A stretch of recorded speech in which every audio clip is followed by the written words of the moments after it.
여러분 안녕하십니까? 채널K 뉴스입니다. 뉴욕 한인 회장 선거를 한 달여 앞두고 한인사회가 과열 양상을 보이고 있습니다. 여러 한인단체가 선거관리위원회에 선거 준비에 의혹을 제기했는데요. 선거관리위원회는 모두 근거 없는 유언비어라고 일축했습니다.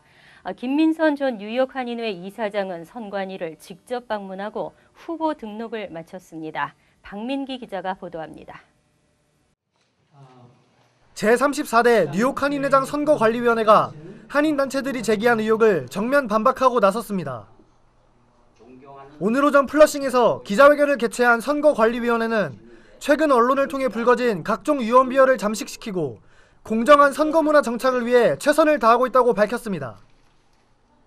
최근 공명선거실천위원회와 뉴욕 한인회 역대 회장단 협의회 등의 한인단체들은 기자회견을 통해 민승기 회장이 후보로 출마한 지금 현 회장이 구성한 선관위는 공정할 수 없다는 의견을 필두로 공명선거를 요구했습니다.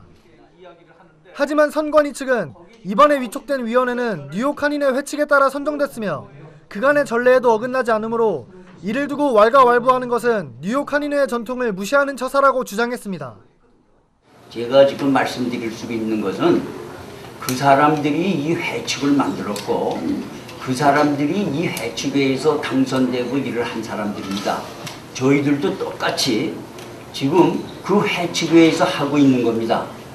그렇기 때문에 그 사람들이 지금 그런 행동을 하는 거는 글쎄 납득이 가지 않고 뿐만 아니라 운영 규정 및 시행 세칙과 후보자 등록 서류 관련권 등 모든 업무를 전례에 사용했던 규정과 세칙, 서류를 검토한 뒤 진행 중이라고 강조하며 공명선거를 논할 자격이 없는 일부 단체들이 과열 양상을 조장하고 있다는 입장을 나타냈습니다. 근거 없는 단체, 뉴욕 한인사회에서 인정할 수 없는 단체가 그렇게 몇몇 사람이 모여서 그것도 모 후보의 후보자들이 후원회에서 나와가지고 그런 행사를 한다는 거는 정말 납득이 안 갑니다. 그런 거는 좀 자제를 해주셨으면 감사하겠습니다. 선거관리위원회는 앞으로 선거일까지 유언비어에 흔들리지 않고 회칙에 의거해 공정한 선거문화 정착에 앞장서겠다고 전했습니다. 한편 후보 등록이 시작된 오늘 6년 만에 경선 예비후보로 주목받은 김민선 뉴욕 한인회 전 이사장이 선관위를 직접 방문해 정식 후보 등록을 마쳤습니다. 김민선 후보는 미래지향적인 한인회를 만들겠다는 포부를 밝혔습니다. 좀 더 신선하고 긍정적인 에너지를 산출해내는 미래지향적인 한인회로 발전해 나갈 수 있도록 제가 조그만 저의 작은 힘이나마 우리 동포 사회를 위해 제가 봉사하고자 34대 뉴욕 한인회장 선거 출마를 선언했고 또 드디어 오늘 등록을 하게 돼서 굉장히 기쁩니다. 김민선 후보는 앞으로 선거일까지 모범적인 선거운동을 해나가겠다는 계획도 밝혔습니다. 채널 K뉴스 박민기입니다. 폭설의 추위까지 겹치면서 어려움을 겪고 있는 가정들은 도움의 손길이 더 간절해지는 날씨인데요. 에지워러의 아발론 아파트 화재로 인한 피해 한인들을 위해 농심에서 라면 등 물품을 기부했습니다. 보도에 금홍기 기자입니다. 오늘 오후 유저지 한인회관. 회관 한켠에 라면과 스낵 상자가 가득합니다. 농심 아메리칸 뉴욕 지점은 아발론 피해 한인들을 위해 라면 200박스와 스낵 100박스 등 농심의 대표 식품들을 유저지 한인회에 기부했습니다. 저도 여기 주민이고요. 그다음에 이번에 워낙 화재 사고가 컸기 때문에 모를 수 없었던 일이고요. 또 거기에 이제 한인들이 많이 살고 있었다는 것도 알고 있었고 또 피해 가족들이 한인들이 또 많다는 보도를 듣고 좀 지원을 좀 해야겠다 하는 생각에 농심에서 이제 지원하게 됐습니다. 유저지 한인회관을 찾은 농심 아메리카 정종빈 뉴욕 지점장은 유광훈 회장에게 직접 제품을 소개하고 앞으로도 한인사회와 긴밀히 협조하고 기부에 참여하겠다고 밝혔습니다. 앞으로도 또 저희가 이렇게 좋지 않은 일뿐만 아니라 좋은 일로든 저희가 또 저희 한인사회에 도움이 될 수 있는 일이 있으면 더 많은 지원을 좀 할 계획입니다. 유저지 한인회에 그동안 모아진 구호금과 구호 물품은 익명의 독지가가 기부한 현금 $7,000등 총 7,500달러와 의류와 마트 상품권 등 총 2만여 달러에 달합니다. 뉴저지 한인회는 내일부터 피해 가족들에게 기부금과 기부 물품들을 배분합니다. 피해자 가족 등록이 늘고 있어요. 그렇기 때문에 저희들이 그제도 한 3가구 늘어가지고 지금 홀드를 하고 있는데, 또 기타 지금 제공하겠다는 분들이 있기 때문에, 그러나 오늘 라면이 와 있기 때문에 내일부터 나눠줄 때. 오늘 식품을 기부한 농심은 탈중 피해자들을 위해 우동과 스낵 등도 기부하기로 했다며 요청이 있을 시 추가 기부도 약속했습니다. 채널K 뉴스 금홍기입니다. 취업 이민 영주권 문호가 계속 행진을 이어가고 있습니다. 취업 3순위의 경우 노동허가서 쓰기는 5개월, 영주권 수속은 6개월 미만으로 총 1년 정도의 기간이 소요되고 있습니다. 연방국무부의 2015년도 3월 영주권 문호에 따르면 취업이민 3순위 숙련공과 비숙련공의 우선 수속 일자는 2014년 6월 1일로 2월보다 5개월 앞당겨졌습니다. 이로써 취업 3순위 문호는 2015 회계년도 첫 달이었던 10월에 6개월, 11월에 8개월, 12월에 5개월 연속 급진전됐고, 이어 1월에는 7개월, 2월도 7개월 빨라지면서 6개월 만에 38개월 이나 급진전됐습니다. 실제 취업 3순위 경우 현재 1단계인 노동허가서를 승인받는데 5, 6개월이 걸리고 있고, 2단계인 이민청원서와 3단계인 영주권 신청서 수속은 합쳐서 6개월 미만이 걸리고 있습니다. 국무부는 앞으로도 4월 문호에서 6개월 안팎이 더 진전될 가능성이 있는 것으로 예고했습니다. 하지만 5월 이후부터 9월까지는 영주권 문호가 매달 2, 3개월 진전으로 속도가 다소 느려질 것으로 예상되고 있습니다. 한편 취업 3순위 외 1순위와 2순위, 4순위 종교 이민과 5순위 투자 이민은 9월에도 전면 오픈됐습니다. 또 가족 이민 문호는 전부문에서 1에서 6주가량 소폭 진전됐습니다. 빌 드블라지오 뉴욕시장이 올 회계년도 행정 예산안을 발표했습니다. 공공안전을 중심으로 교육 지원과 경찰력 강화, 그리고 취약계층 지원에 역점을 뒀습니다. 행정 예산안은 경찰관들에게 신형 방탄조끼 지급을 위한 예산을 책정하고, 커뮤니티 칼리지 학생들의 경찰 지원을 위한 경찰 후보생 프로그램을 확대하기 위해 $10,000,000를 배정했습니다. 또 경찰관을 대상으로 하는 소액 소송으로부터 경찰관들을 보호하기 위해 $3,200,000를 소송 대비 자금으로 책정했습니다. 또 라이커스 아일랜드 교도소 내 폭력행위 근절 등 교정국 개혁을 위한 예산으로 $3,530만 책정했습니다. 한편 지난해부터 추진된 공교육 지원 강화 기조도 계속 이어갈 예정입니다.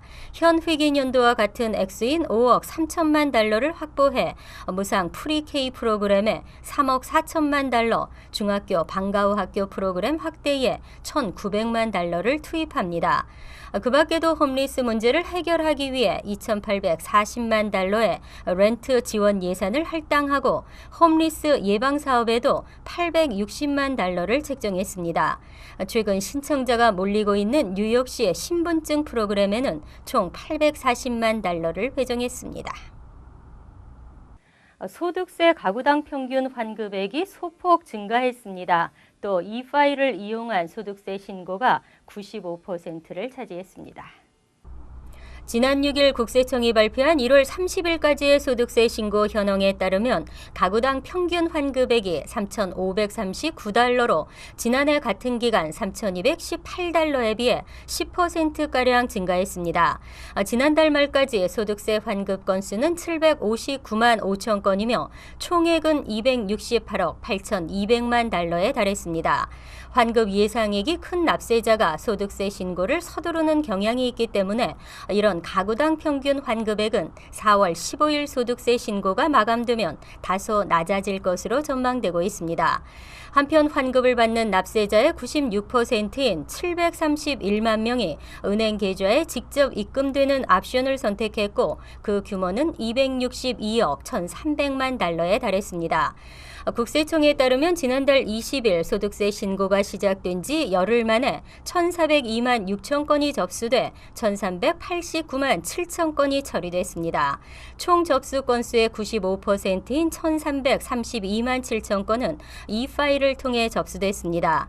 그리고 E-파일로 소득세를 신고한 납세자 가운데 56%인 746만 9천 명이 직접 신고를 했고 44%가 회계사 등 전문가의 도움을 받은 것으로 분석됐습니다. 뉴욕주에서 세금을 체납하면 운전 면허가 정지될 수 있습니다. 관련 규정은 지난 2013년부터 시행되고 있지만 제재를 한층 강화한다는 방침입니다. 주지사실은 어제 기존 체납 한도 액수를 기존 $10,000에서 $5,000로 하향 조정하겠다고 발표했습니다. 즉 기존에는 주정부 세금이 $10,000 이상 밀리거나 장기간 체납돼야 면허가 정지됐지만 이제는 $5,000만 내지 않아도 면허가 정지됩니다. 조세국의 경고장을 받은 세금 체납자는 60일 이내 체납 세금에 대한 납부 일정을 통보해야 하며 응답이 없을 경우에는 차량국이 두 번째 경고장을 발송합니다. 차량국의 경고장을 받고도 15일 이내에 납부 일정을 밝히지 않으면 면허가 정지됩니다. 이번 개정안에는 운전면허 외에도 주정부가 발급하는 모든 라이센스와 사업체 운영 허가 서류 등도 포함됐습니다. 또 주정부 기관 공무원 채용에 응시에도 $5,000 이상 체납된 세금이 있으면 채용되지 못하고 주정부와 각 지역 타운 정부의 지원금도 신청할 수 없습니다. 쿠오모 주지사는 또 은퇴 노인과 중산층에게 적용되던 교육세 감면 프로그램 혜택도 $4,500 이상을 체납한 주민에겐 혜택 자체를 중단하겠다고 밝혔습니다. 드블라지오 뉴욕시장의 서민 살리기에 신임 주 하원 의장이 힘을 보태기로 했습니다. 이에 따라 오는 6월 15일 만료될 예정인 뉴욕주 렌트 안정법 연장안이 주 의회를 통과할 가능성이 높아졌습니다. 신임 하원 의장으로 선출된 칼 헤이스티 의원이 지난 8일 뉴욕시 브루클린에 있는 렌트 규제 아파트에서 세입자들에게 렌트 안정법은 자신의 최우선 과제라고 밝혔습니다. 하원 의장이 이와 같은 의사를 밝히면서 4개월 뒤 만료될 예정인 렌트 안정법 연장안의 하원 통과는 무리 없이 이루어질 것으로 전망됩니다. 헤이스티 의장은 이날 빌 드블라지오 뉴욕시장과 함께 아파트를 방문하고 세입자들을 만난 자리에서 렌트 안정법 연장과 해당 규정 강화는 자신의 가장 우선적인 의정 과제라고 밝히고 드블라지오 시장의 서민주택 증설 계획에 파트너로 힘을 보태겠다고 강조했습니다. 드블라지오 뉴욕시장도 헤이스티 하원 의장의 이와 같은 지지 표명에 환영의 뜻을 보였습니다. 하지만 건물주의 옹호적인 공화당이 주 상원을 장악하고 있기 때문에 하원과 팽팽한 공방이 예상되고 있습니다. 또 건물주와 세입자 단체 간 줄다리기도 정치권의 공방에 적지 않은 영향을 미칠 것으로 전망됩니다. 디지털 세상이 눈부시게 발전하고 있습니다. 자동차 등록증에 이어 운전면허증도 스마트폰 앱으로 간편하게 소지할 수 있게 됩니다. 뉴저지주 상원교통위원회가 운전면허증을 스마트폰에서 확인할 수 있도록 하는 법안을 승인했습니다. 지난달 15일 주 상원에 상정된 일명 스마트폰 운전면허 앱 도입을 위한 법안은 어제 교통위원회 표결에 붙여져 만장일치로 승인됐습니다. 주 하원에도 유사 법안이 계류 중으로 본회 논의가 본격화할 전망입니다. 법안을 발의한 토머스 킨 주 상원 의원은 법안이 의회를 최종 통과하면 주 차량국이 발행하는 기존 운전면허 카드와 함께 스마트폰 앱용 디지털 운전면허증이 제공된다며 뉴저지주는 이제 새로운 기술 앞에 와 있다고 밝혔습니다. 이 법안이 최종 통과되면 스마트폰 운전면허증은 기존 운전면허증 소지 주민에게 무료로 배포됩니다. 항상 여러분과 함께하는 채널 K 뉴스 여기서 마칩니다. 편안한 밤 되시기 바랍니다.